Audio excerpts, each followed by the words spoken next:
One. My name is Mohsen. I'm a graduate facilitator from the Student Learning Commons. I'm also a PhD student in the Faculty of Education. Welcome to our screencast series about successful and ethical exam writing. At the present time, in April 2023, SFU's exams are mostly in person on campus. But some courses still require online exam writing from home. These screencast series will cover success strategies and academic integrity considerations around both situations. Please keep in mind that in addition to exams, much of this information also applies to tests and quizzes. I would like to acknowledge that all three campuses of SFU are on the ancestral and unceded lands of Coast Salish people, different nations historically at the three different campuses. Let's take a moment to think about our connection to those ancestral unceded lands and consider learning more about the indigenous history of the places where we live, work, and play. For example, by looking at the website native-land.ca.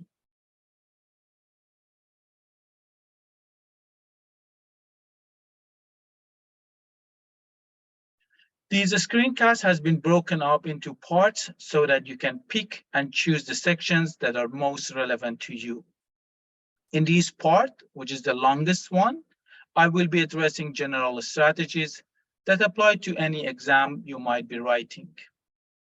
I suggest you continue watching these part because the parts that are most specific to certain types of exam will build on it rather than repeating its content. Part 2 covers specific strategies for preparing for quantitative exams such as math, physics, or certain economics courses.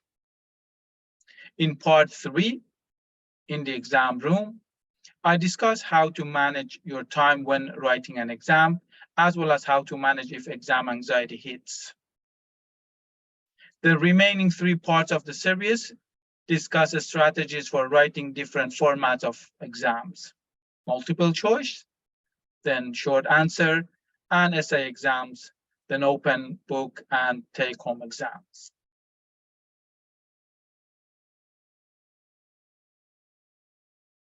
The most basic part of exam preparation is to make sure you know what to expect. It sounds basic, but students have failed courses due to getting the time or location wrong. So double check. If you don't know something that would help you prepare, such as what format the questions will be, make sure to ask your professor or TA. For example, what software will you use to access the exam? Most importantly, from an academic integrity standpoint, you need to be crystal clear on what, if any, materials you are allowed to use. For example, if it is an open book exam, are you allowed to use any resource, including the vast internet, or just your textbook and notes?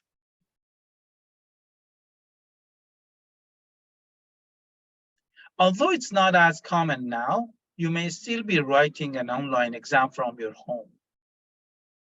To the extent that you can, find a quiet, reasonably comfortable place to write your exam. Enlist the help of those you live with to make sure that they do not disturb you during the exam, and also ask them to take care of other interruptions, such as a ringing doorbell. If your Wi-Fi can be glitchy, try to ensure that nobody else is streaming while you are writing your exam. Know the technical requirements of the exam and do your best to meet them. For example, many instructors are requiring camera and your microphone to be on to prevent cheating. You would not only need to have those items, but I would also recommend earplugs to avoid getting distracted by other students' background noise. If you have difficulty meeting technical requirements, talk to the professor far in advance. Keep any materials you are allowed to use during the exam close by, including the contact information of your instructor and TA in case there is a technical issue during the exam. Don't have anything near you that might distract you or tempt you to cheat. Keep your phone and any materials you are not allowed to use far out of the room, possibly in the hands of another member of your household. If you normally use your phone to tell time, use an alternative such as the clock on your computer or an old school watch. Use website blockers to help you avoid the temptation to open any website you are not permitted to look at during the exam.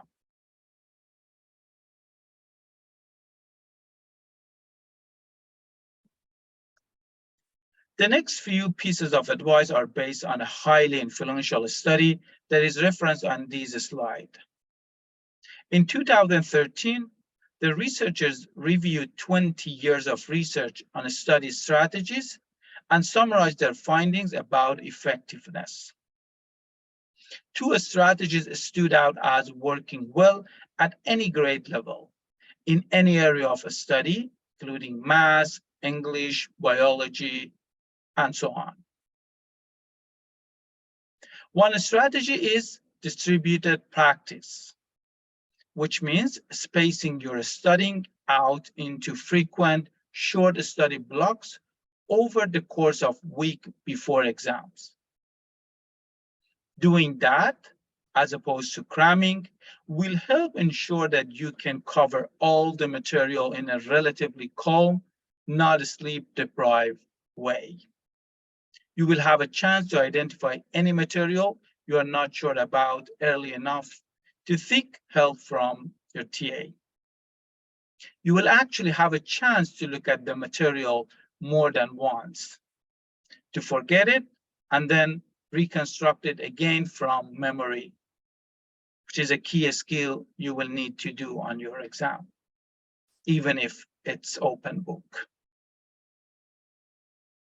Distributed practice is the way to go, and you can avoid sabotaging yourself in the name of preparation by pulling an all-nighter before the exam. Instead, get a good night's sleep to enhance your energy level, problem-solving ability, concentration, and memory. Because two heads are better than one, it always helps to study with other students. Having a non-distracting study partner or a study group helps with motivation and accountability to study. And if you study with classmates, you can also quiz each other, take turn explaining concepts to each other, and share opinions about which material is likely to be emphasized on the exam or how much detail will be required.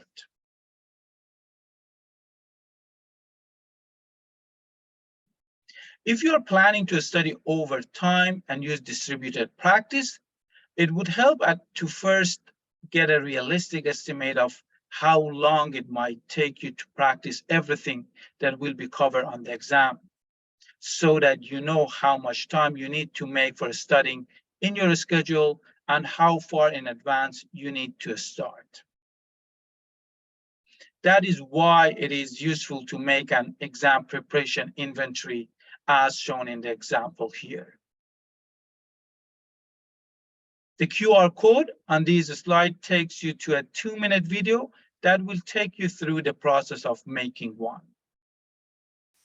Preparing an inventory and scheduling your study time is particularly useful if you have 2 or more exams within a day or two.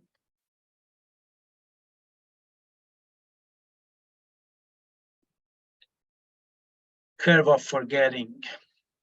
There are so many reasons why distributed practice is more effective than cramming, including the fact that it's less stressful and you are less likely to be sleep deprived while studying or writing your exam.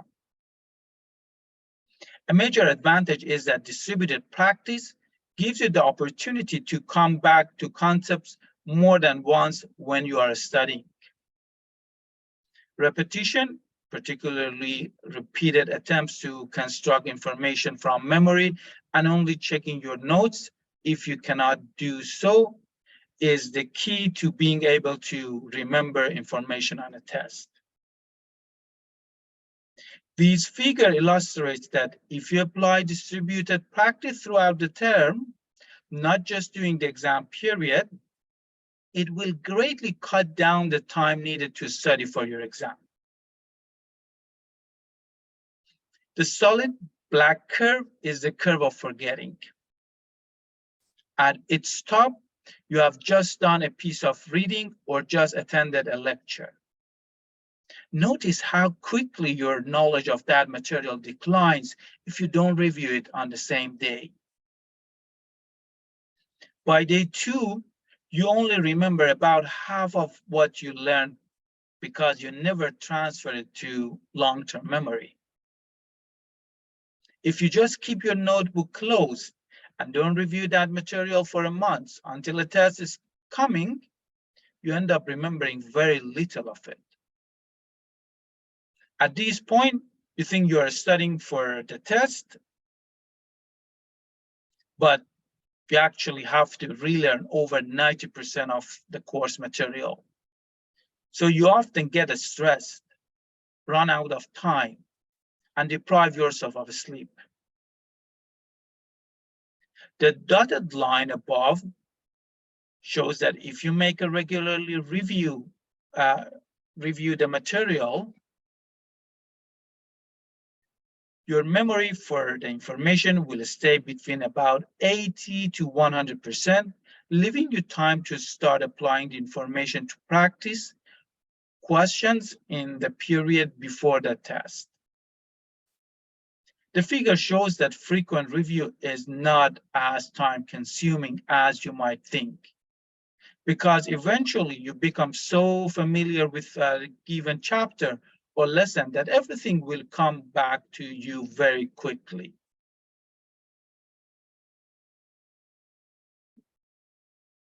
Distributed practice is the first strategy that the study identified as useful in any situation. And the second strategy is practice testing.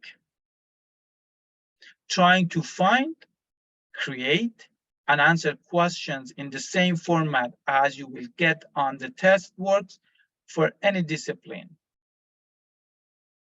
From essay tests in history to multiple choice in biology.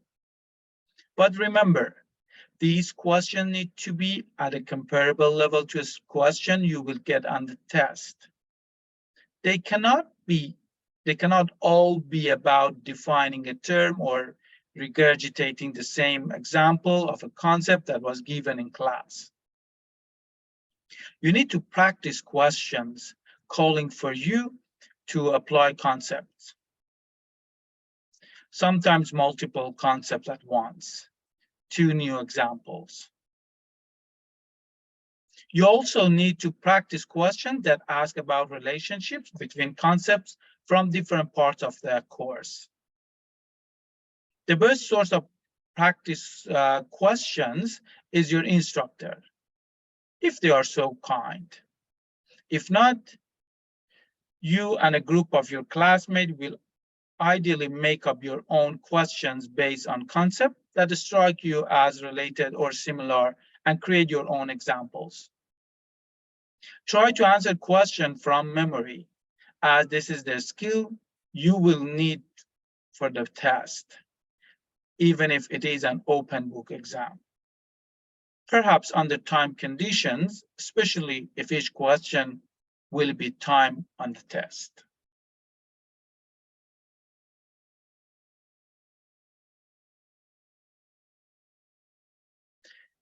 That is for the exam preparation part of this series. It's a good time to write down a few of your most important takeaways from this part to remind yourself to try those strategies. For additional information about general study strategies, you can watch a separate screencast called Study Strategies and Work on the SFU Library YouTube channel. You can also look up resources at the orange Learning and Studying tile on the Student Learning Commons homepage.